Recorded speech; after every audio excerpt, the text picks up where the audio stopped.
किसानों के मुद्दे पर विपक्षी दलों ने आज झांसी में बीजेपी के विधायक विनोद भैना के घर के सामने धरना लगाया। तमाम विपक्षी नेता एकजुट दिखाई दिए और धरने पर बैठकर सरकार को जमकर कोसा। बीजेपी के विधायक विनोद भैना आज घर नहीं थे, लेकिन बावजूद इसके तमाम नेता करीब 3 घंटे तक विनोद भैना के घर के सामने दरी बिछाकर बैठे रहे।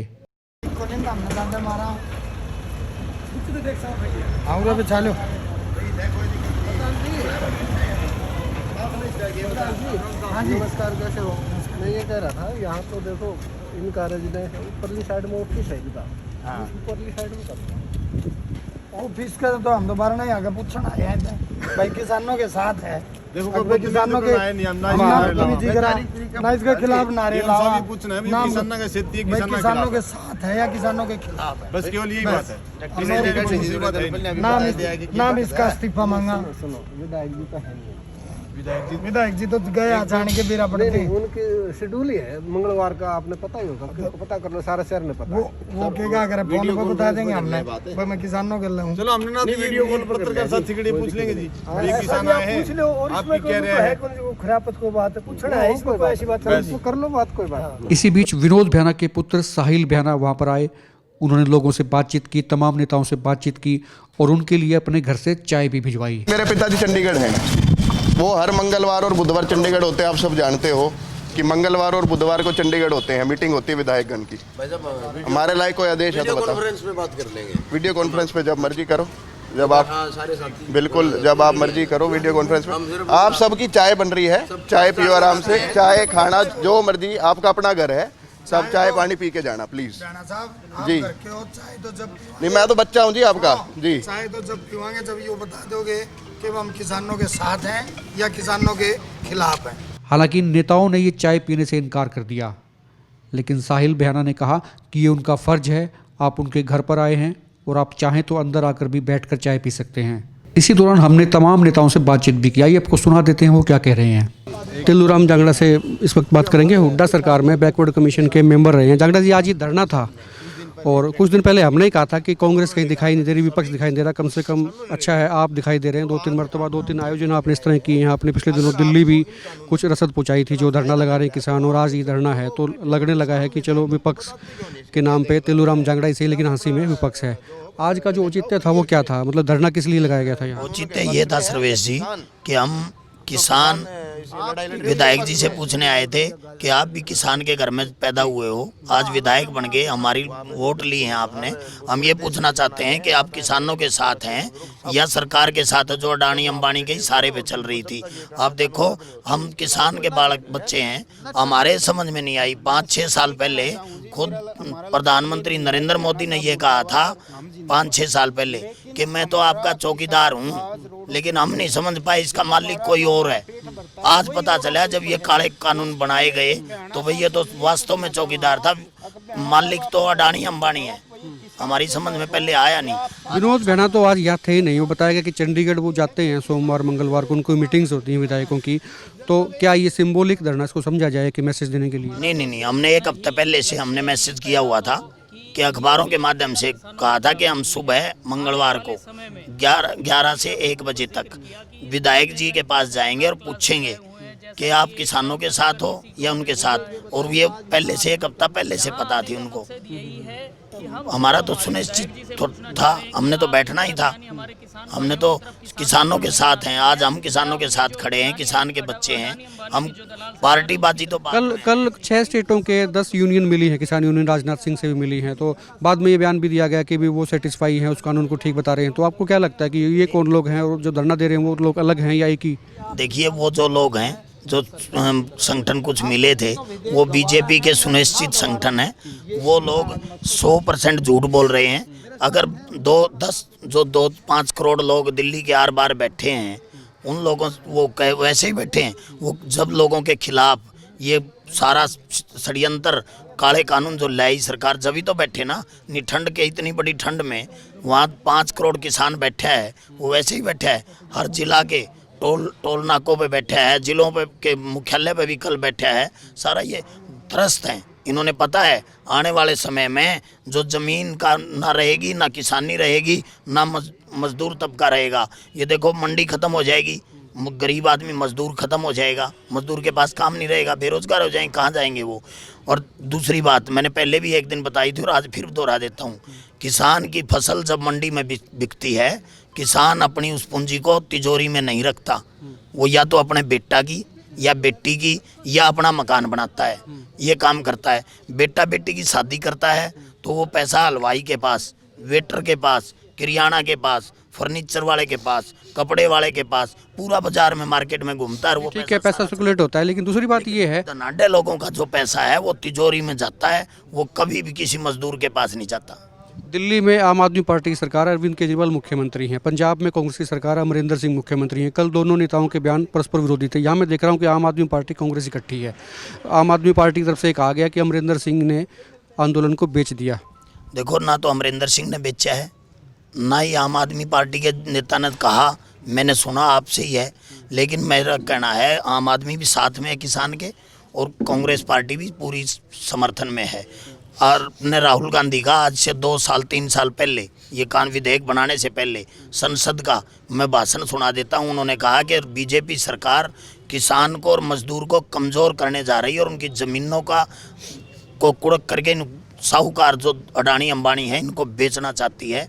संसद का बयान है राहुल गांधी का, आज से 3 साल पहले का, 2.5-3 साल पहले का। ठीक है, ये तेलूराम जांगड़ा थे, कांग्रेस के वरिष्ठ नेता हैं और बैकवर्ड कमीशन के मेंबर भी रह चुके हैं। इन दिनों विपक्ष की भूमिका हाँसी में निभा रहे हैं। विक्रांत गोयल भी मेरे साथ हैं, आम आदमी पार्टी के नेता हैं हाँसी से। विक्रांत जी, क्या कहेंगे, आंदोलन कितना लंबा चलेगा?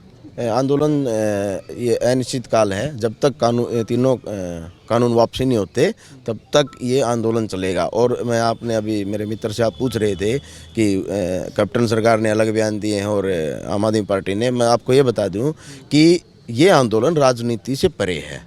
इसके अंदर ये बीजेपी की जो आईटी सेल है ना, एक वर्ग ये भी कहता है कि आंदोलन ही राजनीति सियासत ही हो रही है और कुछ है ही नहीं। ये आप बताइए कि इतने लोग राजनीतिक थोड़े होते हैं, पूरी दिल्ली को घेर लिया, पूरे हिंदुस्तान से लोग आ रहे हैं।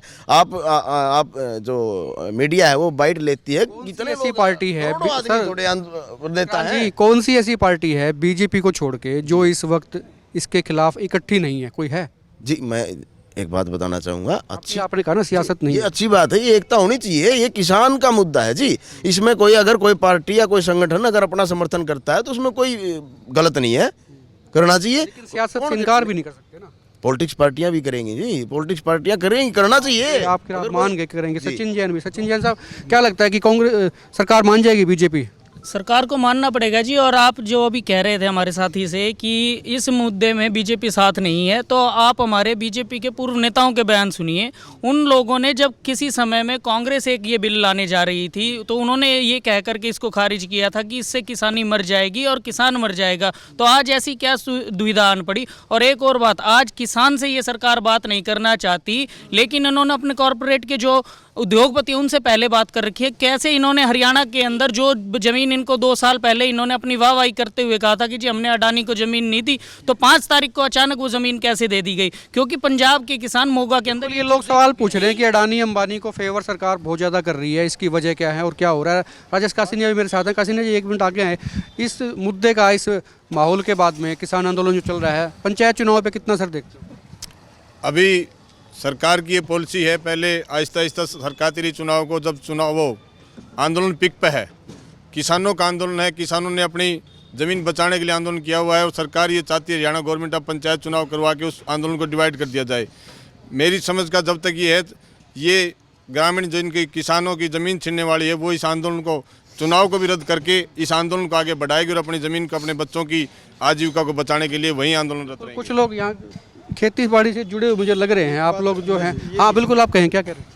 मैं ये नहीं समझ पा रहा, जब कांग्रेस को हमने इन मुद्दों पर आया था और वही ये बीजेपी करने वो जा रही है, तो इसको हम किस लिए ले आए थे? उस टाइम तो बहुत बड़ी बड़ी बातें मार रहे थे ये जितने। कांग्रेस से फिर पूछा नहीं, कांग्रेस से पूछते नहीं कि जब आपके टाइम में तो ये मुद्दे थे? हाँ, तो कांग्रेस को इसलिए तो रहा था, ये और तीसरा विकल्प किसान खड़ा करेंगे, जरूरी थोड़ी है 2 ही पार्टी। आप भी कुछ कह रहे थे, आपने काफी नारे लगाए आज धरने में। हम जो है, आज ये राष्ट्र का मुद्दा है। कोई कहता है एसवाइल का काम करो, कोई कहता है कि खालिद का नाम है, नहीं, किसान का काम है, किसान नेता कर रहे हैं। दूसरी पार्टियों से नहीं, किसान नेता जो हमारे, उनसे फैसला करेंगे, हम उस पर मानेंगे उनको। बिल्कुल, ये तमाम पार्टियों के नेता इस वक्त थे। विक्रांत को कुछ सरेआम लोगों को बेवकूफ़ बना रहे हैं। अभी मैंने बीजेपी के कानून मंत्री का टीवी पे बयान देखा, वो बोल रहे कि 2013 में कांग्रेस इसको प्रस्ताव को लेके आ रही थी। आप ये बताएं, अगर कांग्रेस 2013 में लेके आ रही थी तो आपने 6 साल, अगर इतना ही फायदा तो 6 साल तक भारत के किसानों को इतने बड़े फायदे से वंचित क्यों रखा? ये बिल्कुल झूठी सरकार है। उदय जमावड़ी भी मेरे साथ हैं।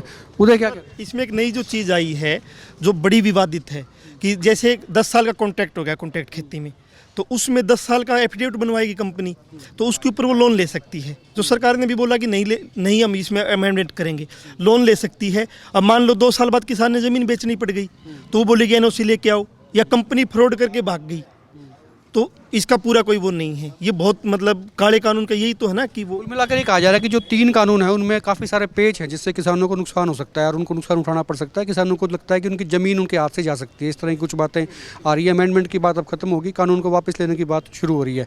इसी मुद्दे पर तमाम विपक्षी दल बीजेपी और एंटी मोदी के खिलाफ जो है इस वक्त लामबद्ध है। और यही वजह थी कि आप देख रहे हैं विनोद भ्याना के घर के सामने तमाम विपक्षी दलों के नेता धरने पे थे और ये सांकेतिक धरना था। विपक्षी नेता ही कहेंगे, किसान यहाँ पर मुझे नज़र नहीं आ रहे हैं। हाँ, ये साथ कह रहे हैं, सारे साथ कह रहे हैं किसान। ठीक है, तो आपके कमेंट क्या हैं? आप क्या कहना चाहते हैं या आपकी राय आप क्या रखते हैं? तो नीचे आप ज़रूर लिखें और आप देखते रहिए एकमत पोस्ट। नमस्कार।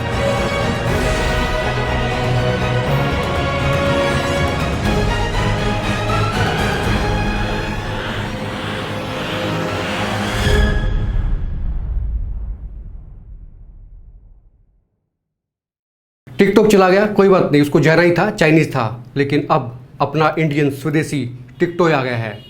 टिकटॉक को डाउनलोड कीजिए और मुझे उम्मीद है कि ये ऐप आपको बेहद पसंद आएगी। और टिकटॉक को अगर कोई मात दे सकता था तो सिर्फ टिकटॉक वो नाम है जो टिकटॉक की जगह रिप्लेस किया है इंडियन ऐप ने। और ये ऐप जब अपने फ़ोन पर आप डाउनलोड करेंगे तो आप महसूस करेंगे अपनी माटी को, अपनी धरती को और अपने स्वदेशी प्यार को। अब टिकटॉक यहाँ से जा चुका है, चाइना से आया था, चाइना में चला गया है, लेकिन ये ऐप आपका स्वदेशी ऐप है। यहाँ पर आपका डाटा बिल्कुल सेफ है, सुरक्षित है और आप बिना संकोच के साथ में इसे डाउनलोड करिए। अपने प्ले स्टोर में जाइए और प्ले स्टोर में जाके TIKTOY टिकटॉक ये जब आप टाइप करेंगे तो टिकटॉक का ऐप आपको नज़र आएगा, उसे तुरंत डाउनलोड कीजिए और बेधड़क होके अपनी प्रतिभा को, अपने टैलेंट को दुनिया के सामने पेश कीजिए। और दुनिया के जो नामचीन और दूसरे कलाकार हैं उनके टैलेंट को भी आप देख पाएंगे।